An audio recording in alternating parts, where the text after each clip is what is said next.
Assalamualaikum warahmatullahi wabarakatuh. Halo semuanya, kita jumpa lagi di channel Ismail Rianda. Untuk kali ini kita akan membahas tentang prediksi PSAS semester 1, khususnya di mata pelajaran Informatika kelas 9 di tingkat SMP. Jangan lupa semuanya ya, dukung channel ini dengan cara di-subscribe, nyalakan tanda loncengnya, dan like ya. Kalau kalian suka, silakan bisa disebarluaskan link ini untuk semuanya. Semoga channel ini bisa bermanfaat ya. Yuk, kita mulai saja untuk pembahasan prediksi soal PSAS semester 1 untuk mata pelajaran Informatika khususnya kelas 9 di tingkat SMP. Kita mulai dari nomor 1. Pertanyaannya adalah prosedur yang benar untuk mematikan komputer yang sedang beroperasi adalah: A. Menekan tombol power pada CPU atau laptop hingga mati. B. Mencabut kabel listrik secara langsung dari stop kontak. C. Melakukan prosedur shutdown melalui sistem operasi. D. Menutup semua aplikasi dan membiarkan komputer mati sendiri. Kalau kita bicara prosedur, yang paling benar mana kira-kira? Ya jelas banget ya, yang opsi C, yaitu melakukan prosedur shutdown ya melalui sistem operasi. Biar komputer atau laptopnya tetap baik-baik saja, alias sehat-sehat saja ya. Oke, nomor 1 jawabannya yang opsi C. Soal berikutnya, nomor 2. Jika Anda menemukan kabel listrik komputer yang terkelupas, tindakan K3 yang paling tepat adalah tentang keselamatan ya. Yang A, membiarkannya karena masih berfungsi. B, menutupnya dengan selotip biasa. C, melaporkannya kepada guru atau teknisi dan tidak menggunakannya. D, menyentuhnya untuk memastikan apakah ada aliran listrik. Kalau kita bicara tindakan ketiga yang tepat ya jelas ya, kita harus melaporkan kepada guru atau teknisi dan tidak menggunakannya karena kaitannya dengan kabel yang terkelupas ya. Jawabannya nomor 2 yang opsi C. Berikutnya nomor 3. Ketika menggunakan komputer atau laptop, posisi leher yang benar adalah ya, yang A, membungkuk ke arah layar. B, menghadap terlalu tinggi. C, lurus sejajar dengan bagian atas monitor atau sedikit di bawahnya. D, miring ke salah satu sisi agar pandangan lebih jelas. Mana kira-kira paling tepat jawabannya? Jelas ya, yang opsi C. Kita harus posisinya lurus sejajar dengan bagian atas monitor atau sedikit di bawahnya. Itulah yang paling tepat ya untuk soal nomor 3. Jawabannya yang opsi C. Berikutnya, soal nomor 4. Kesalahan posisi duduk yang membungkuk terlalu lama saat menggunakan komputer dapat menyebabkan masalah kesehatan, terutama pada bagian apa kira-kira? A. Mata. B. Jantung. C. Tulang belakang dan leher. D. Telinga. Kalau posisi duduk yang membungkuk ya otomatis jelas ya yang terpengaruh ya. Ada tulang belakang dan leher. Apa jawabannya yang opsi C. Berikutnya, soal nomor 5. Jarak pandang ideal antara mata dan monitor saat bekerja dengan komputer adalah sekitar apa kira-kira ya? Opsi A 10 sampai 20 cm, B 30 sampai 40 cm, C 45 sampai 70 cm, D lebih dari 100 cm 1 meter jawabannya. Oke, yang paling tepat kira-kira mana? Yang paling tepat ya kisaran 45 sampai dengan 70 cm. Jadi itu adalah jarak pandang yang paling ideal saat kita menggunakan komputer ya seperti itu. Oke, lanjut berikutnya soal nomor 6. Salah satu cara perawatan perangkat keras yang benar untuk menjaga keawetan keyboard adalah A. Memasukkan cairan pembersih langsung ke sela-sela tombol. B. Membersihkan debu dan kotoran secara rutin menggunakan kuas halus. C. Membiarkannya basah setelah dibersihkan. Dan D. Meletakkan makanan atau minuman di atas keyboard. Ini salah satu perawatan perangkat keras ya. Yang paling tepat adalah yang opsi B, yaitu kita harus membersihkan debu dan kotoran secara rutin menggunakan kuas, tapi kuasnya yang halus ya, biar juga alatnya terjaga dengan baik dan juga apa namanya nanti cara rusaknya ya, karena dirawat dengan baik seperti itu. Oke, nomor 6 jawabannya yang opsi B.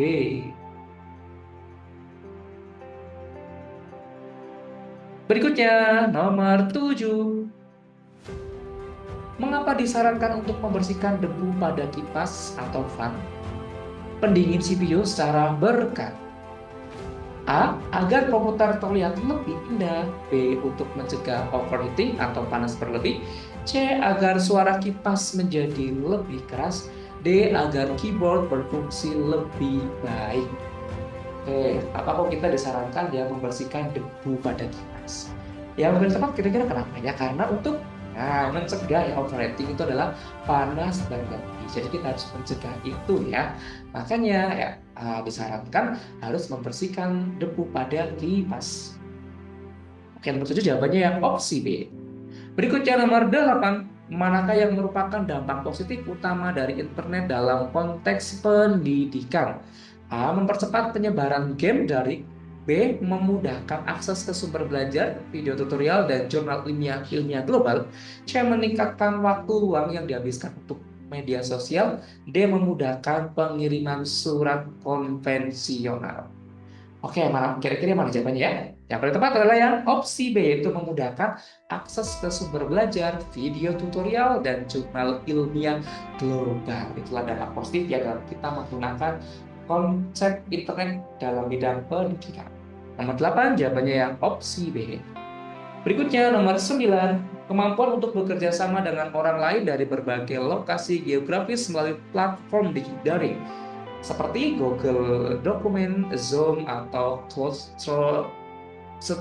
Storage ya. Itu adalah dampak positif internet di bidang apa kira-kira ya? A. Komunikasi dan kolaborasi. B. Hiburan dan permainan. C. Ekonomi dan perdagangan. D. Politik dan pemerintahan. Oke, kira-kira apa jawabannya? Jelas banget ya, yang komunikasi dan kolaborasi. Karena platform daring kan banyak ya, salah satunya dalam sekali itu dampak positifnya ya di bidang komunikasi dan kolaborasi. Nomor 9 jawabannya yang opsi A. Berikutnya nomor 10, salah satu dampak negatif yang paling sering terjadi pada remaja akibat penggunaan internet berlebihan adalah A. Peningkatan kemampuan komunikasi verbal. B. Menjadi lebih jarang berinteraksi dengan dunia luar atau isolasi sosial. C. Semangat belajar yang meningkat drastis. D. Peningkatan minat pada membaca buku fisik. Dampak negatif ya kalau kita menggunakan internet berlebihan jelas apa? Tentang itu isolasi sosial ya. Jadi yang B jawabannya menjadi lebih jarang berinteraksi dengan dunia luar. Seperti itu ya. Makanya jangan pernah ini menggunakan internet secara berlebihan ya. Ini kita yang penggunaan yang stabil atau yang standar saja. Oke, berikutnya nomor 11. Penyebaran informasi palsu, menyesatkan, dan dibuat-buat yang bertujuan untuk memanipulasi opini publik disebut A. Spam. B. Phishing. C. Hoax. D. Hacking. Pastinya kalian paham ya dan ngerti ya kaitan dengan penyebaran informasi palsu. Namanya apa ya? Namanya hoax ya, atau yang opsi C atau soal nomor 11.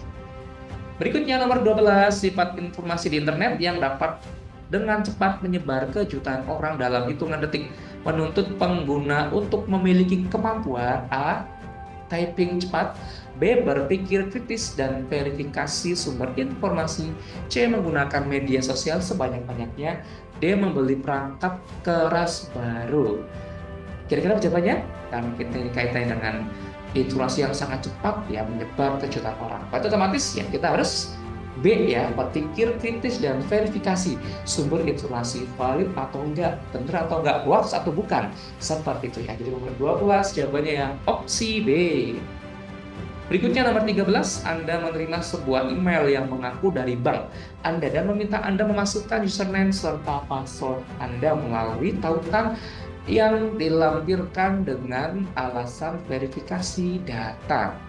Jenis kejahatan cyber ini disebut apa kira-kira ya? A. Hacking, B. Trolling, C. Phishing, D. Cracking. Yang paling tepat yang mana? Yang opsi C itu phishing ya, untuk soal nomor 13.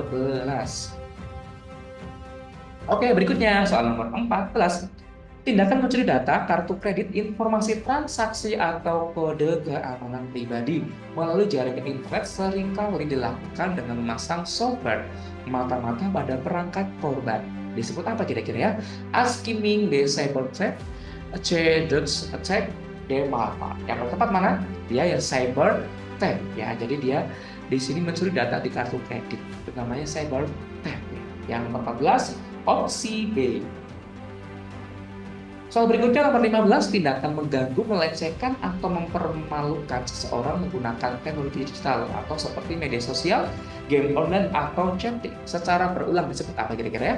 A. Trolling, B. Spamming, C. Cyberbullying, D. Phishing. Yang paling tepat yang mana? Yang opsi C, yaitu cyberbullying. Yang nomor 15 jawabannya yang opsi C. Berikutnya, nomor 16. Manakah yang merupakan salah satu bentuk kejahatan cyberbullying yang paling umum? A. Mengirimkan iklan produk secara masif ke banyak kontak. B. Menyebarkan foto atau video pribadi seseorang tanpa izin. C. Mencari informasi di Google menggunakan kata kunci yang spesifik. D. Membuat akun media sosial dengan nama samaran. Kejahatan cyberbullying ya, kira-kira mana kira-kira? Jelas banget ya, kelihatan ya. Yang B itu menyebarkan foto atau video pribadi seseorang tapi tanpa izin. Itu dikatakan namanya kejahatan cyberbullying gitu ya. Jadi nomor 16 jawabannya yang opsi B.